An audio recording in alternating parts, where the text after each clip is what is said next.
My conversation today on Inside the Wounds is with Lwandile Prusent. He's the former guitarist and current vocalist for Vulvodynia. Today we're talking about the stresses that come along with taking over the frontman position for an already established band, and how sometimes asking for help is absolutely necessary to get to the next step to be more confident. I'm Joaquin Rodriguez, and this is Inside the Wounds with Lwandile Prusent. You're in a band right now that is pretty damn heavy, but within that slam genre. How, I guess, like when you mentioned you were really into the alternative music first before you got into the heavier stuff.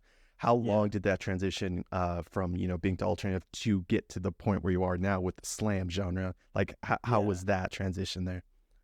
Yeah, well, it definitely wasn't like an immediate thing. It takes a while to get used to this whole new world, Because I won't lie to you, I wasn't into it at first. I was like, I like the guitar aspects of a lot of heavier music, but not so much like the vocals or the message or everything these other bands are doing. So I was listening to like way lighter stuff for most of my time until like, I don't know, until I got to like 10th or 11th grade. And I became pretty much a deathcore kid. And I was like listening to nothing but deathcore. And I was like, anything else is not for me. I'm just listening to to deathcore. So when it hit really, really hard. And I was very dedicated to the genre. But like every phase that comes by, that's slow, that, it eventually fizzled out and was like, why am I limiting myself to listening to this one genre of music when there's so much more? So yeah, I pretty much the peak of my heavy music listening, I think, was definitely when I was still in high school. That was when I was like looking for anything that was part of that genre and trying to find the next heavier band or the heaviest band before I found out that that doesn't really make any sense with where I want to go with music. Gotcha. So it really just came out of like you being curious and just looking for it, right? Just trying to get like, okay, gotcha. Definitely. I watched a lot of those YouTube top 10 deathcore breakdown videos and, how most people find heavy bands back in the day. Hell yeah. Well, dude, that's awesome. And here's one cool thing. Like, a few weeks ago, I had the honor of, talking to the guys from Ingested. And now this week I get the honor of speaking with you. And, I'm here in the US, you're out in South Africa and everything. And what is super awesome about this is how, we all come from, completely different backgrounds, yet we're united, what I mean? Just with the metal community. And I guess in your opinion, why do you think metal is such a powerful force that brings us together? I think we all kind of like grew up more or less kind of similarly. Metal is not usually the genre that's like super accepted by, your parents or your teachers or even your friends and the like. So I feel like we all kind of had that sense of like alienation where like these guys aren't really like me. Like we all like wanted to fit in, but we all didn't really fit in growing up. So when we eventually found like-minded people that like are into the same things that we're into, that have the same values that we have, that listen to the same music that we have, we're like, oh, hold on, there's other people that are like me that I can relate to. And because we all came from like feeling so alienated when we were younger, I think why the community is so much stronger now is because we all feel like, okay, this is our family. We finally found where we fit in now, And I think that camaraderie resonates through all of us, Totally. I agree 100%. And I like the word you use, alienated. With that being said, did you feel support, like, from your family, like when you were in high school, getting into this genre, learning how to play, this music? Did you have that support? I was lucky enough to have very supportive parents. They didn't get it back then, and I still don't think they probably get it now. But but they support it and they understand why it's so meaningful, So I've been lucky enough to have just like super solid ass parents that have always supported me. like no matter what. Awesome. Yeah. That's awesome. And when you first started playing guitar, did you start like with lessons, or were you more self-taught? How did that start? Yeah, I'm pretty much completely self-taught. There was one time where I tried, excuse me, where I tried to get lessons. There was this guitar school not super far from where I live. And I went there for like, man, I don't even think it was a month. And all they were, I was like this kid in high school trying to learn guitar solos and breakdowns and, stuff like that. But they were like saying, break out your acoustic and let's teach you these campfire songs. And I was like, this is not for me, man. So I did that for less than a month. And then like I've always said that my teacher has been YouTube. If you with enough dedication and time, you can learn anything from YouTube. So I watched a bunch of whatever band I was into. I'd type in the name of the band, guitar tutorial or whatever, and I'd focus on learning all my favorite bands or learn them by ear, no matter how wrong, or download like those Guitar Pro tabs from Ultimate Guitar and everything. So anything but actually getting a teacher, I tried that. Nice. Well, it's been working out really well for you. I mean, you're so far so good. Thank you. Yeah, man. And because I mean, throughout the years, I've known you as an incredible guitar player. And then when I saw that you were taking over vocals for Vulvodynia, I was like, holy shit, that's badass. So yeah. I guess like, how did that all come to fruition? Because like I understand what happened with the previous vocalist, but I guess like how did your transition into being vocals like come to be? Oh yeah. So, man, I joined Volvo in like 2018, and I was playing guitar by then. But I'd always also do backing vocals, as well. So I was playing guitar, but I was also doing backing vocals from the beginning. And that translated to the albums as well. So I did backing vocals on some of the albums. And that was always like my role within the band. I was guitar player / backing vocals. And I think because of that, when everything kind of went down, it wasn't my idea to take over vocals. I think just when everything went down and everyone is in like a really weird state of mind, I think they all kind of was like, okay, you're doing vocals now. Like it wasn't something I chose. It was kind of like, the whole band sort of just looked at me and like, you're doing vocals now. And I was like, oh, okay. Yeah. Yeah, I just had to drop. I always say, jokingly, obviously, I always say like I was downgraded to the vocalist. So that's hilarious. Yeah, so I had to learn real quick. Obviously, it's not like learning from the beginning. I had a background of learning how to do vocals, but not like anything serious. I was never a vocalist for a band or anything.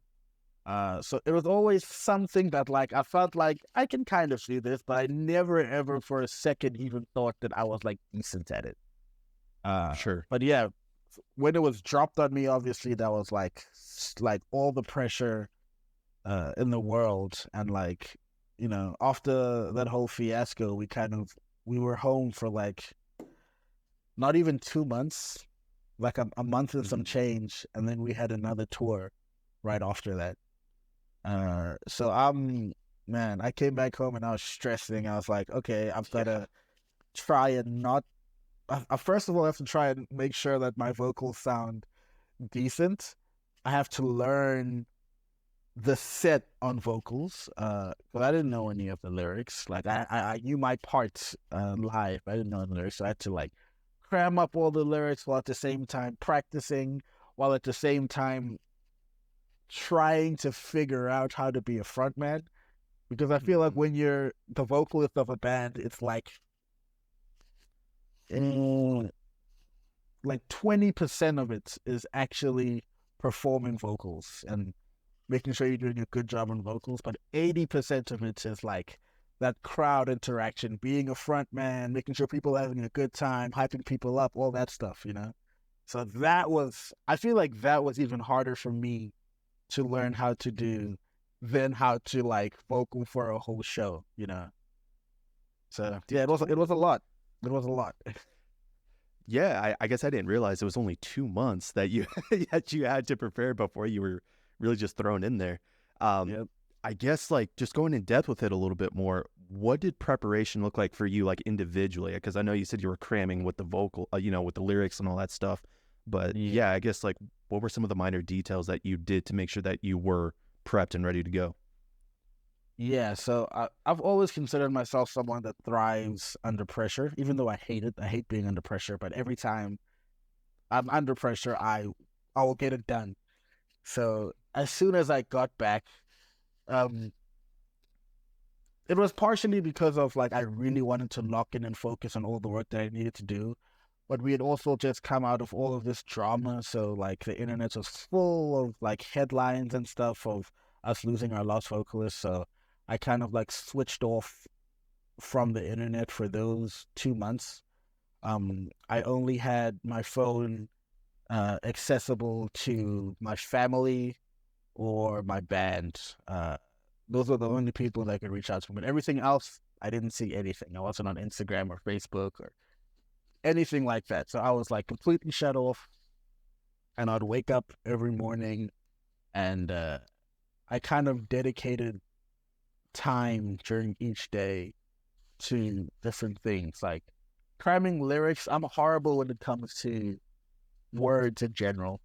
And like my memory is like horrible. So cramming lyrics was one of the hardest things I had to do, like reading the same thing over and over and over and over and over again, and then playing the instrumental. And then, okay, I've read this thing like 25 times. I got it now, and then start the song, and everything's gone, you know? So yeah. That really sucked. But, as I said earlier on, for some reason, whenever I'm under pressure, I get things done. So I was like nonstop every single day. I have time where I practice and time where I memorize and time where I, study performing. And yeah, just trying my best to not make a fool of myself when I eventually have to play live. And some of those things, like I did turn my phone on a couple of times to ask for help from, other people, other musicians, other vocalists that I knew, because this is new territory for me. I don't know what it's like to be a vocalist. I don't know what it takes. I'm like literally a baby in this field, So I did ask for help, which is not something that I usually do. I've always had a problem with asking for help, even when I really, really, really need it. But because of all the pressure, it's like we're gonna have to do everything we can so that we don't look like a fool when we're on stage. So I asked for help from like my band members. I asked for help for all the vocalist homies that I knew, and I got some really insightful outlooks on things that I'd have to prepare, and it really helped me just like motivate me into like getting the thing done. And luckily during that 2-month period, I was able to more or less memorize everything. Luckily, it is like death metal music, so if you miss a word or miss a sentence, not like anyone's gonna notice anyway. Yeah. So more or less, I got the patterns and all the words done, and then it was all about performing then. And I think we had our first show right before the tour.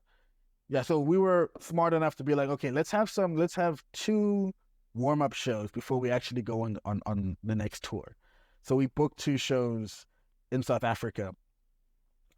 My first shows ever being a vocalist as a warm-up before we actually went. And the first show, in my head, I remember it as a disaster. But other people other people have told me that it's not as bad as I'm remembering it. But I remember being very nervous, and I remember getting on stage and doing the thing. And this is where I learned that being a vocalist is more than just practicing your vocals, whatever. Because I was doing the whole vocal thing, but for most of what I can remember, I was like standing still, or I was like awkwardly trying to move, or just looking really awkward on stage, not knowing what to do while there. Sure. Like I remember one big thing was like, I don't know what I have to do with my left hand. Because the mic was in this hand, and my left hand was just like hanging out over here. It's like, I don't know what to do with that hand. And during that show, during one of the songs in the middle of the set, I tripped on stage and I fell. I was backing up and there was like a step behind me, and I fell behind that step and I fell into our drummer's drum kit, and I knocked over his cymbals and I knocked his kick out of place, and I was like, I'm still doing vocals, but I'm like, what the fuck is going on? This I've bit off way more than I can chew. But I got up as quick as I can and tried to fix everything while the song. But yeah, in my head, that show was a disaster. Gotcha. But Yeah. I guess like after that first show, did the nerves kind of settle down a little bit? Like it's like, okay, I got through that first thing that I was like really nervous about. Now I could start feeling a bit more confident for what's coming up. Man, you know what's weird with me, and I've always said this since the very first show we played, until the very last show that we've played just a couple of weeks ago, is that never goes away from me. That initial nervousness before you play a show, that has never gone. I'm a mess before every show. I'm always like really like terrified of going on stage until I'm actually on stage. The second you step on stage, then the nerves do calm down a little bit. But like every single show I've ever played in my entire life, before the show, I'm the most nervous person in the room, 100%. Gotcha. So that was even true when you were just doing guitar then. Oh yeah, 100%. Gotcha. Even just doing guitar, yeah. I relate to that actually. I'm really glad that you said that. And I guess like, has there been ways that you've kind of turned that into like perhaps like a strength, or what are ways that you've kind of maybe used that to fuel you a little bit? Or do you just have to go through it? Yeah, I feel like I just have to go through it. I do also feel like though that it might be a problem. Like don't get me wrong, I hate that it happens every show, and I wish it didn't. Sure. But I feel like if I had to lose that, and I was just like Mr. Confidence before every show, I don't know. Something about that sounds a little bit disingenuous to me. Of like all of a sudden I'm like, oh, look at me, I'm Mr. Vocal Man, and I can do whatever it takes, no matter the situation. When that's 100% not the case, dude. It's always work. It's always a struggle.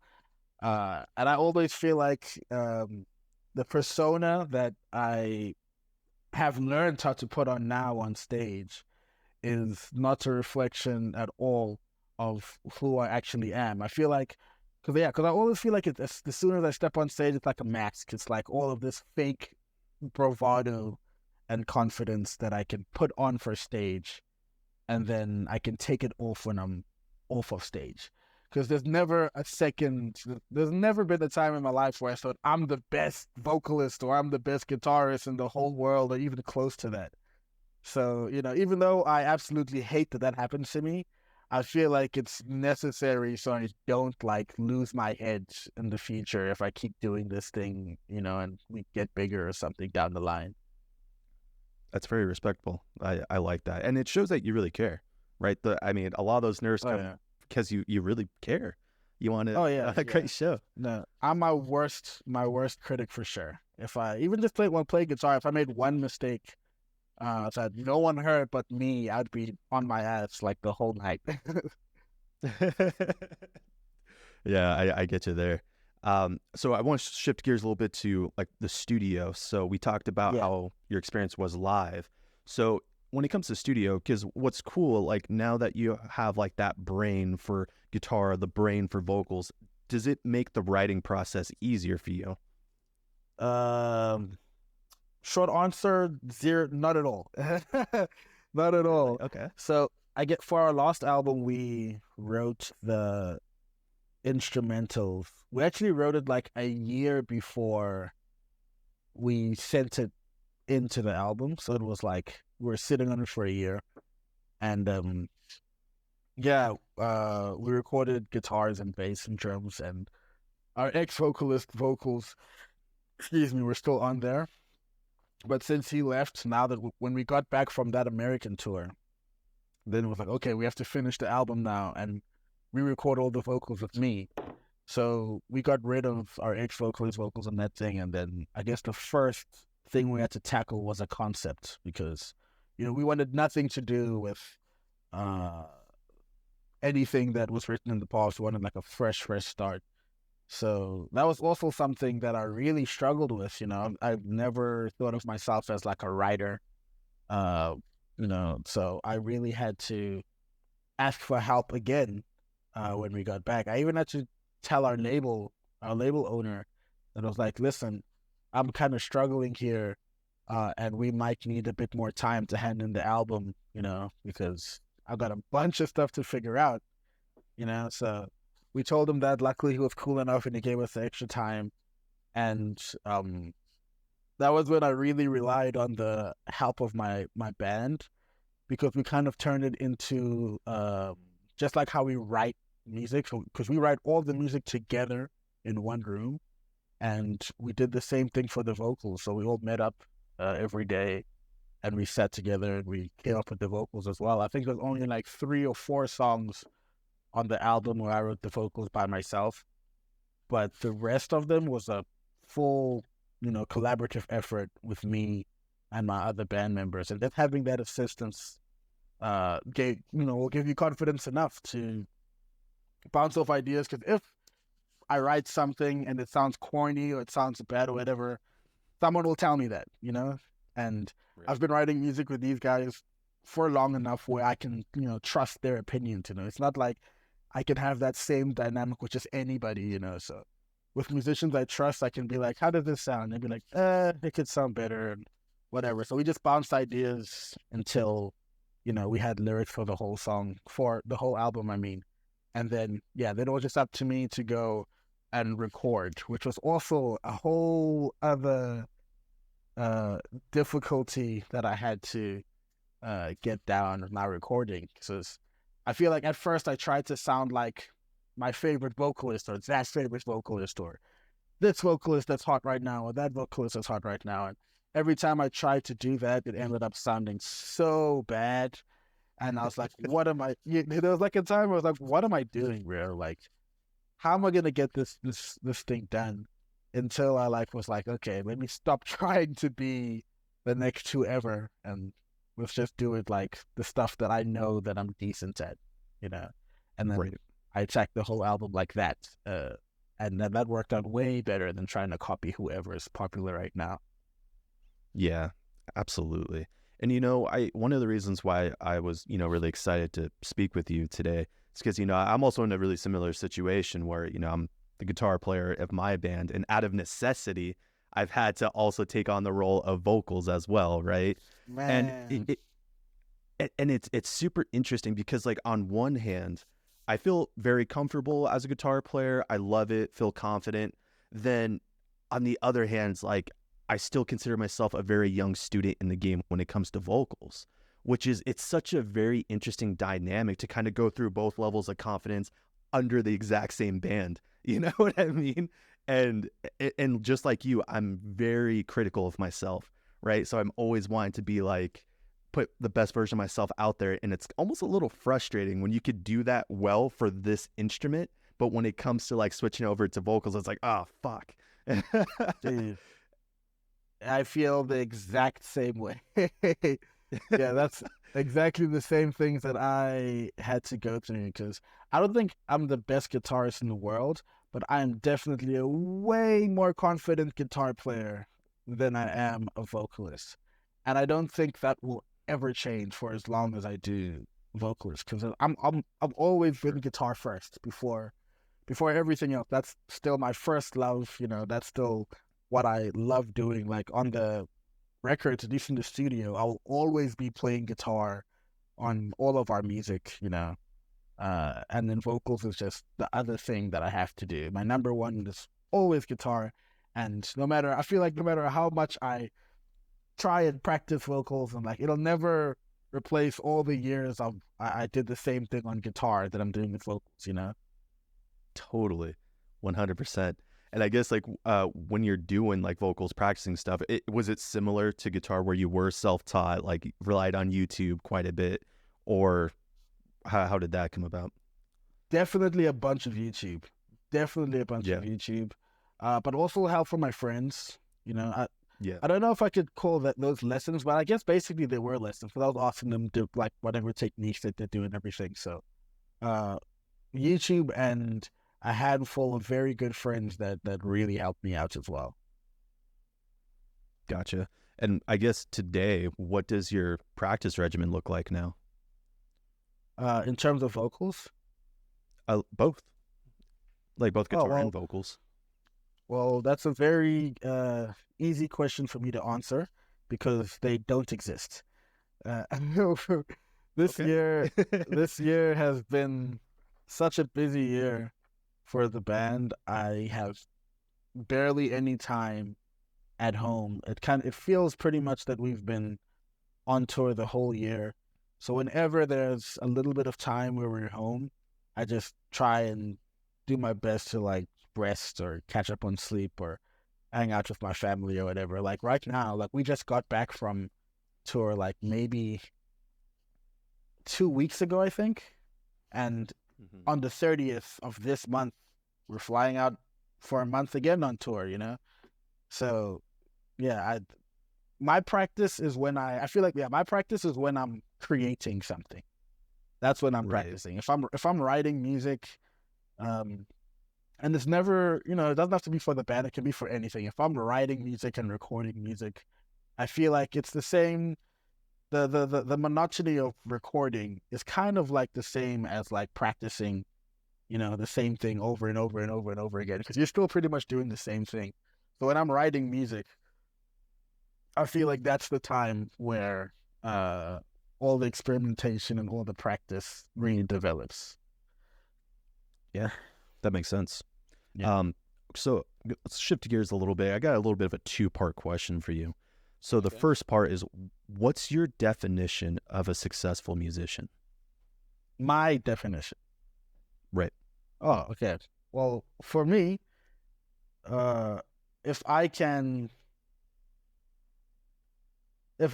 balance the stress of being a musician and being on tour, if I can manage that properly without getting burnt out, and I can have a roof over my head and food in my fridge, I feel like I'm a successful musician. For sure. For me, that's the most important thing. If I'm okay in my head and I don't have to worry where I'm going to sleep, I'm a successful musician. Gotcha.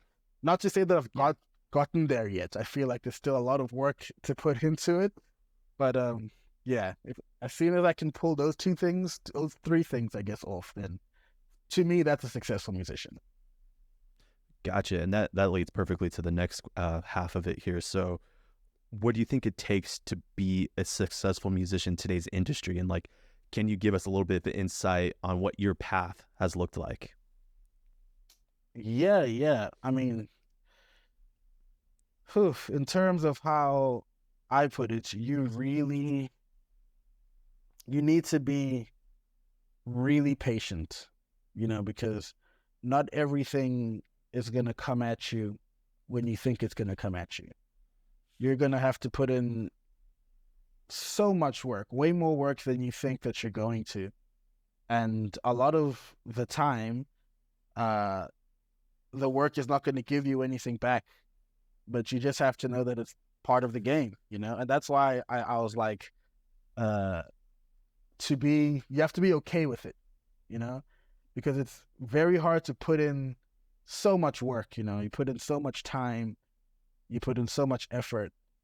And when you look at it on the other end, it's like, how much did I really accomplish after putting so much into what I'm doing, Like, I remember I've been on tours where, we worked our asses off, we barely got any sleep. We slept at Walmart when we had the time, long ass drives, selling merch, playing the show, and then maybe at the end of the tour, we barely scrape by.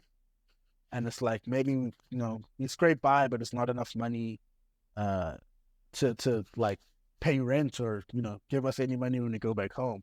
I've been on tours where we have left the tours extremely in debt as well, So I feel like, you can play as many shows as you want. You can be in the biggest band as you want. You can make the most money as you want. But like, if you are not patient enough with putting in all the work and not seeing anything for a while, unless you're in a very, very lucky position where your band is just that band and touring is easy and there's always money available, whatever.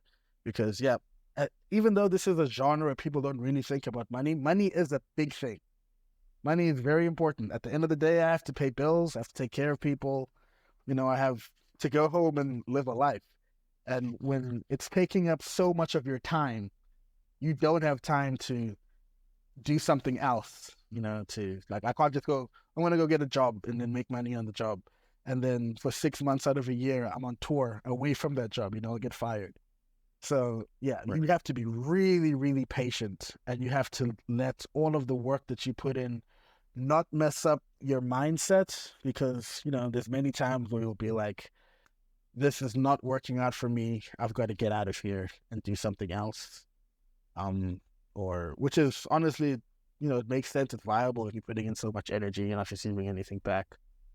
But, I always feel like music, especially in this genre, it's the long game. You're really, really playing the long game. And you're not going to see anything, any of your comeback sprouts or whatever until a while, and you really have to stick it out. So as soon as, you can organize your mind to think like that and you're okay with what's happening, that's half of the battle.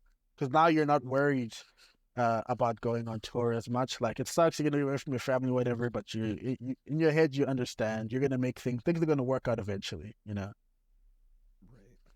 Yeah. Excuse me. And I guess with that being said, there's a few things he said in there that I found like really interesting. So just with what you were mentioning about your definition of being a successful musician, do you consider yourself today successful by your standard? Absolutely not. Okay. So then what's that next step to make sure you get there? Like, do you feel like you're close? Obviously I know you're on the right track and you're doing the thing, you're doing well at it. And I guess like, what's that next step to get you there? Yeah, it's hard to tell, because it's such a changing environment, and everything just goes by so quickly, so fast. So, yeah, I wish I knew the answer to what the next step was, but I feel like when you can only know when you get there, only when like you're sitting back and you're reflecting on everything that you're doing, and you're like, okay, I'm where I want to be.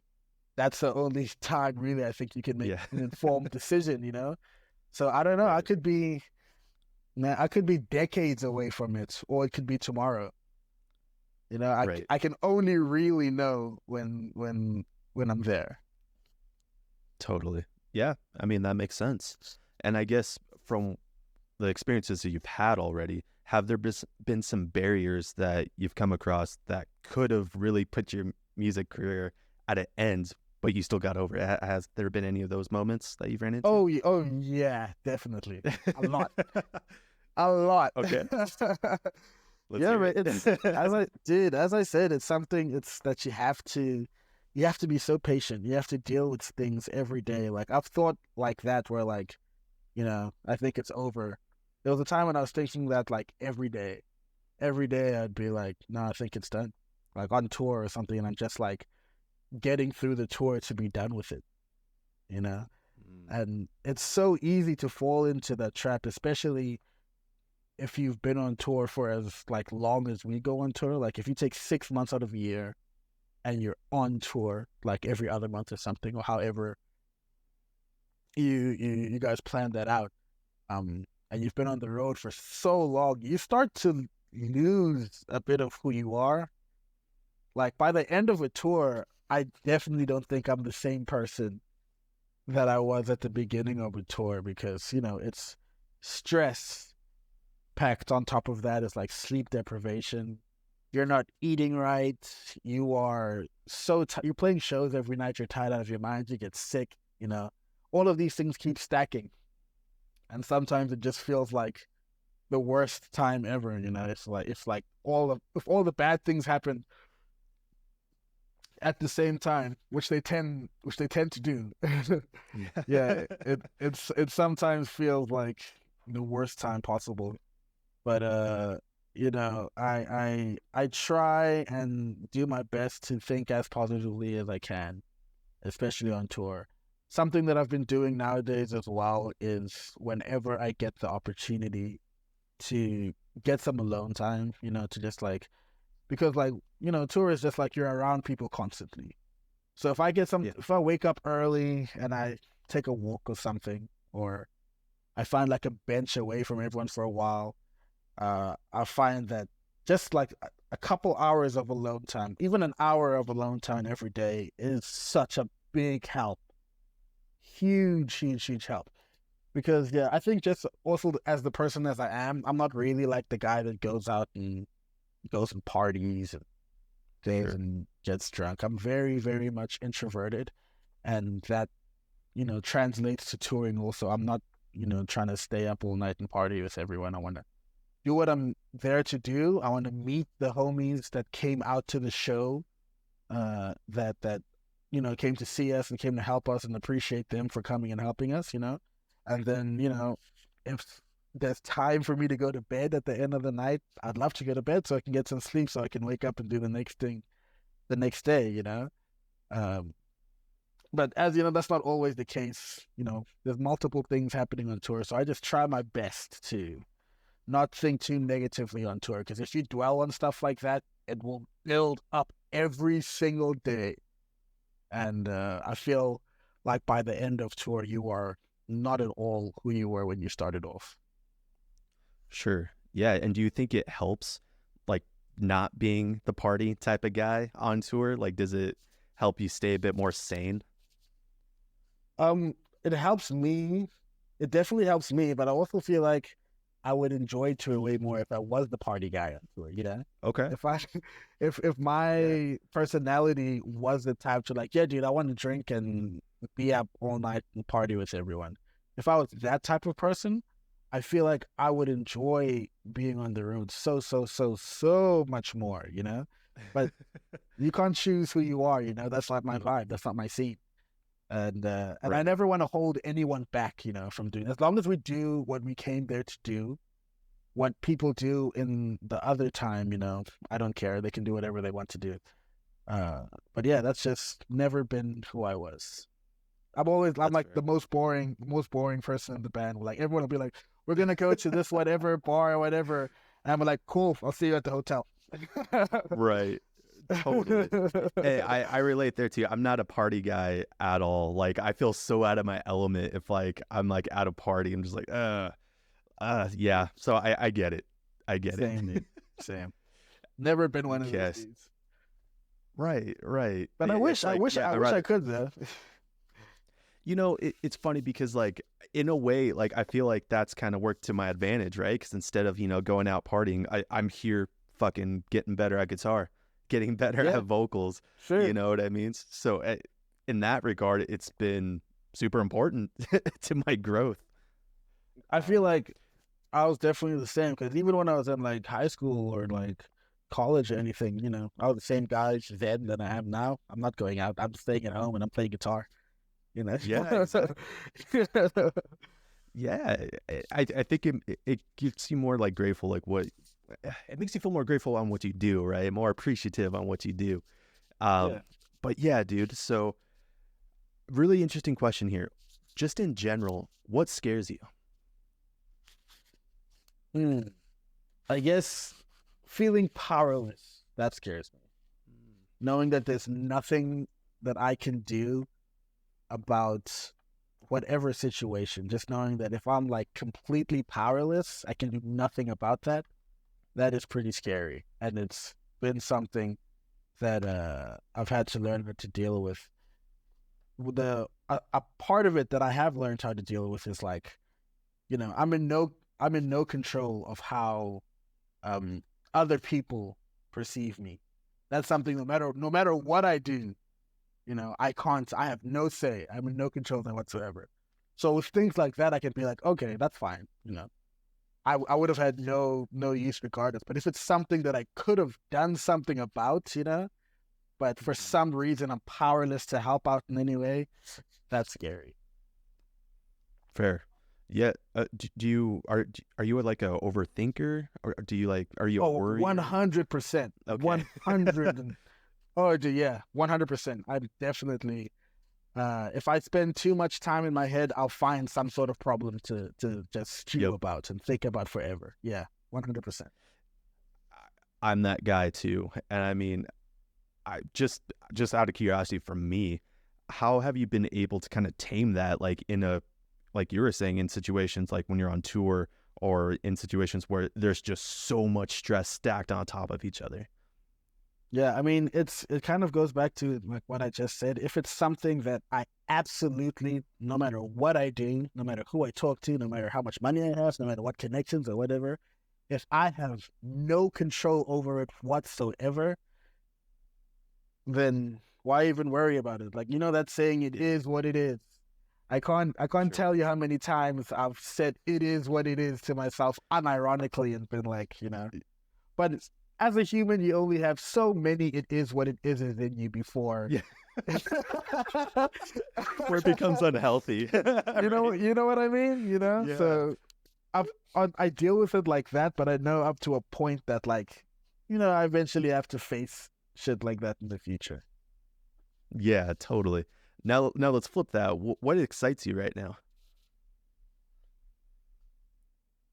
Being at home, getting to play with my dogs, getting to play guitar again because I don't get to play guitar when I'm on tour anymore, which is like kind of a big thing for me. I love playing guitar. Yeah. It's my happy place. So yeah, getting to play guitar, getting to write music that's not for something, for like my band or whatever. Just write music for me. I love doing that. I'm also a huge gear nerd, so I love looking at gear and stuff that are like, ooh, I'd love to get that. So I'd love to do this. And I'm a homebody for sure. I love being at home. I love being trapped in my safe in my safe place, Yeah. that type of stuff. Those are the things that kind of excite me. Hell yeah. Yeah, I'm a gear nerd too. Do you mind if we kind of nerd out a little bit? I Oh, got some questions about please, that bro, too. please. Yeah. Yeah, so I know, correct me if I'm wrong, are you still endorsed by Ormsby, or has So that changed? I left Ormsby. Yeah, Okay. I left Ormsby around 2020. I think at the beginning of 2020, I Okay. left Ormsby. They weren't doing exactly what I would have wanted them to do. We weren't aligned really as endorser and endorsee. So I left Sure. them, and then I just kind of was like, a guitar slut for a while, and played played a bunch of different guitars, because I'm free now. I'm single. I can Yeah. go play as many guitars as I want. Right. And then, luckily enough, at the end of 2020, either at the end of 2020, the beginning of 2021, or somewhere around there, I got endorsed by Ibanez Guitars, Okay. uh, Okay. which is like, that's always been the company for me, like I feel like Gotcha. most, if not all, guitar players eventually have, as they're going up to get like a little shitty Ibanez, the cheap, affordable ones. And I had one that I bought off of one of my college lecturers for like, how much is 2,000 rand in dollars? Like $150. It was an Ibanez RG 470, and I played the crap out of that guitar. I did so much with that guitar before I found everything. So it was definitely like a full circle moment, going back to the band that pretty much raised me on my guitar life. So I've been with Ibanez then, and I'm still going strong. I love that company to death, and as where I am right now, I don't think that's gonna change anytime soon. Dude, hell yeah. Yeah, I'm an ESP and an Ibanez guy. Like, those are the Nice. two I always go back and forth between. And so because I've seen you play their newer RGD 8-string. Yeah, I've been wanting to get my hands on that. How's that been treating you? it's cool. It's cool. So I have 1, 2, 3, 4, 5. I have 6 Ibanezes. Ibanez I whatever the plural of Ibanez is.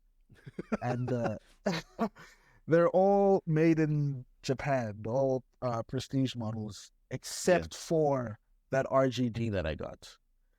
Okay. So it was like the first Indonesian made guitar that I got. So I was a bit skeptical, but I got it, and it rips, dude. It's a really, really solid guitar. There's a couple things that I would change, that I'm probably going to change on it in the future, but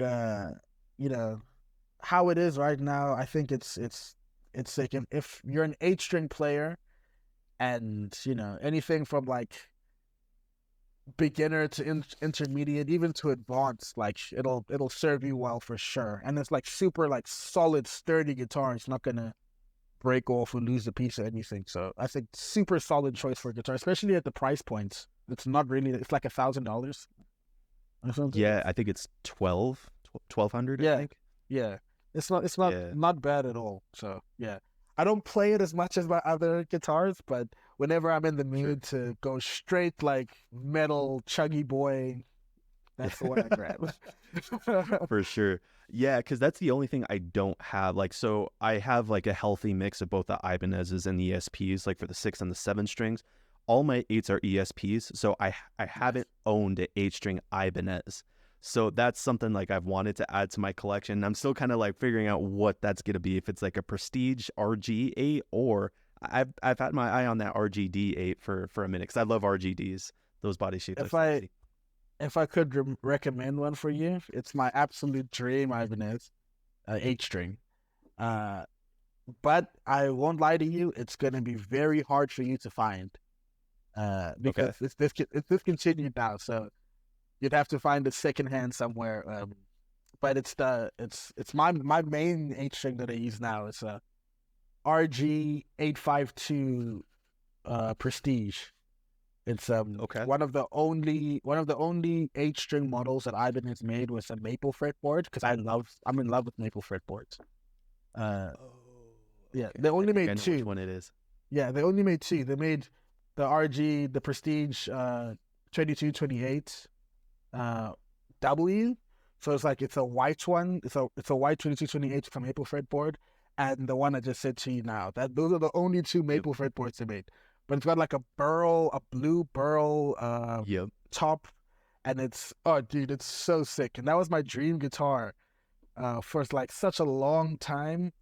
But like I kept on looking until I eventually found someone in Canada that had one. And so during the same period that I told you about, when I was like trying to get better at vocals and planning, I found this one in Canada. And it just so happened that tour we're doing, the very, very last show, was in the same town that the dude with that guitar was from. So I was like, hey, bro, I messaged him, and I was like, hey, bro, if this guitar is still around and you're still selling it by this time, I'm going to be in your city on this date, on the very last date of the tour. So if you still have it, I'll buy it for you. So I was like, sure. Dude, fuck yeah. So we went on that tour, and I was still trying to get rid of all my Ormsbys, and I had one custom shop Ormsby left, because I didn't have money to buy this guitar. but I was gonna make it happen regardless. So I brought this custom shop on tour with me, and I was making like silly little Instagram videos like a traveling salesman.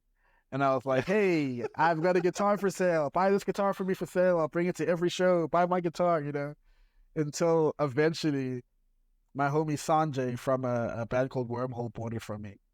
And I used that money to get that guitar that I wanted. And I finally got it. And I didn't even go home with it. I got it and I was like, there's so much I want to do to this guitar before I have it. So I actually handed it over to our merch guy at the time, because he lived in North Carolina, and one of the things I always wanted to do was get an Evertune. The Evertune bridges? Yep. I wanted to get it installed on the guitar, so it's like, can you take this? Because the Evertune company, they're based in North Carolina. So I was like, can you take this? I'll send you all the money and send it to them. Because if I send it from South Africa, it's going to be ridiculous, the amount of money I'd have to pay. So he did that. I got a gold Evertune installed on it. I eventually got it back in like a month's time. I replaced all the hardware with gold hardware, and now it rips. It's like the absolute pinnacle of Ibanez 8 strings that I've ever played, besides the Tosin Abasi one. But I have that guitar as well. I got that too. It's funny you mentioned that Prestige, because I've actually played it before in the studio. I didn't use it to record, but funny thing about that is when we do our next EP, more than likely I'm going to be using that guitar to record the songs. Dude, you gotta. Well, I swear by that guitar. Yeah, because it's funny because two of the Ibanez 8 strings I want are discontinued. And our producer, you may have actually gone on tour with him. Do you know Jordan Lockery? He used to play for Carnifex. Jordan Lockery? I don't think so.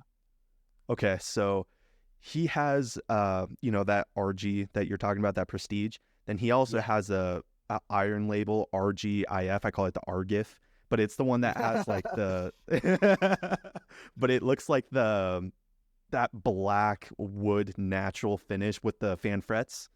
Oh yeah, yeah. Dude, that guitar is sexy. I've played both of them, and ever since I'm like, yo, let me know if you want to sell one of these. He's like, nope, not happening. That's the same thing I ran into too. When I found people that had that guitar that I wanted, and they're like, no, I'm not gonna sell it to you. Like, God damn it, bro. Right. Yeah, so now with amps, because I know for a while you were using Axe Effects for a while, then you swapped over to the Quad Cortex. Are you still rocking with that quad? Yeah, it's right here. I love the Quad Cortex, and I use it almost every day. If I'm not using like plugins or whatever, I'm using the Quad Cortex for all my tones. You can't go wrong with that thing. It's just my main thing. The reason why I stopped using an Axe Effects is that I'm a very, very lazy guitar player. So if I'm dialing in a sound, I want to plug something in and it has to sound good immediately. And I'm not saying you can't do that with an Axe Effects. It's just that I get option paralysis whenever I have to use an Axe Effect. So you can tweak everything down to the most minute detail on Axe Effect. It's like very impressive and everything, and like for the people that are really into that, that's who that's for. But I'm like a dumb little guitarist. I want something that's super easy to learn. And the Quad Cortex is like an iPhone, you can look at all the swiping gestures, and it's all touch screen, and I was like, this is perfect. This is easy for me to use. I can plug it in and get a great sound immediately. I've been sticking with them ever since. Totally. Yeah, within the past year and a half, I switched over to the Quad Cortex as well. And dude, it's so much fun, dude. Like it's because I used to be really hardcore into just analog amps, just tube amps. Like I was like, fucking love the orange rock reverbs. I only want to use that. But I've always kept an open mind to the digital stuff. Then once the Quad Cortex first came out, I was like, oh shit. I just looking at all the features, like I gotta get one. And as soon as I got one, I'm like, fuck, this is all I want to use. Yep. Dude, I would love to use real amps and everything. The only problem with that is that they're really expensive Yeah. and they are a bitch to lug around, especially if you're gonna play a bunch of shows with them, you know.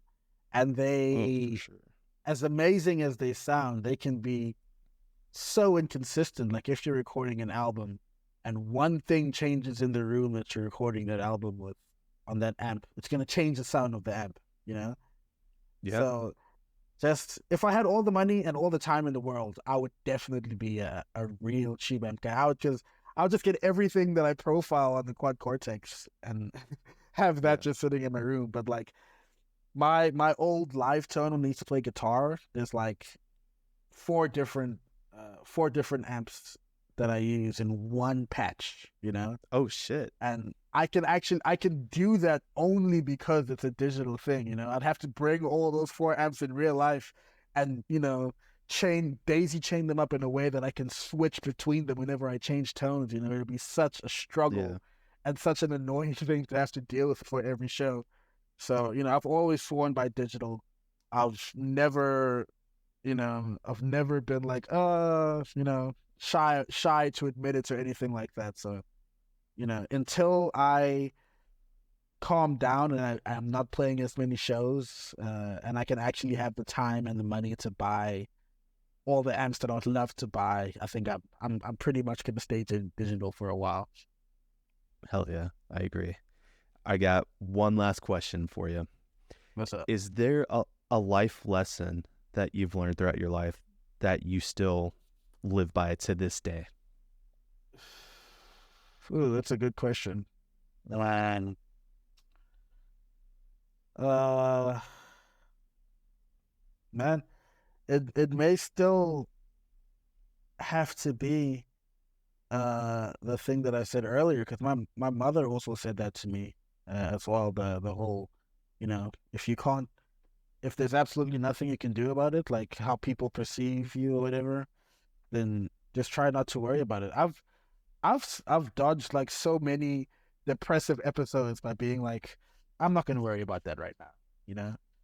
To just have the ability to be like, right now, I'm not gonna worry about that is, I feel like it's a superpower because not everyone has that.